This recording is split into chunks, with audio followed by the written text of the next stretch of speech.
ഒരുപാട് hard work ചെയ്ത് പ്രതിസന്ധികളെ തരണം ചെയ്ത് കടന്നു വന്ന ഒരാളാണ് താങ്കൾ. അതാണ് ഞാൻ ആദ്യമേ സൂചിപ്പിച്ചത്.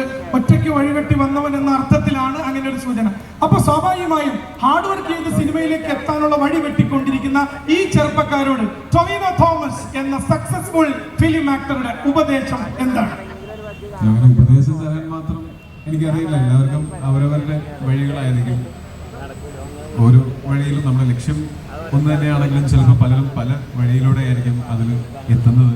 അങ്ങനെ ആഗ്രഹിക്കുന്നവർ, ഞാൻ പണ്ടും പറഞ്ഞിട്ടുണ്ട്, ആത്മാർത്ഥമായിട്ട് പരിശ്രമിക്കുക, നമ്മളുടെ സമയം വരുന്ന സമയത്ത് റെഡിയായിരിക്കുക എന്നുള്ളതാണ് ഏറ്റവും പ്രധാനപ്പെട്ട കാര്യം. അത് സംഭവിച്ചാൽ പിന്നെ ബാക്കിയെല്ലാം, ഇപ്പം ഞാനതിൻ്റെ ഒരു എക്സാമ്പിളാണ്. ഞാൻ സിനിമയിലൊന്നും അഭിനയിക്കണം എന്ന് ആഗ്രഹിച്ചിട്ടുണ്ട്. അത് ഭയങ്കര ആഗ്രഹമായിരുന്നു. അതിനുവേണ്ടി ഞാൻ കുറേ പ്രയത്നിച്ചിട്ടുണ്ട്.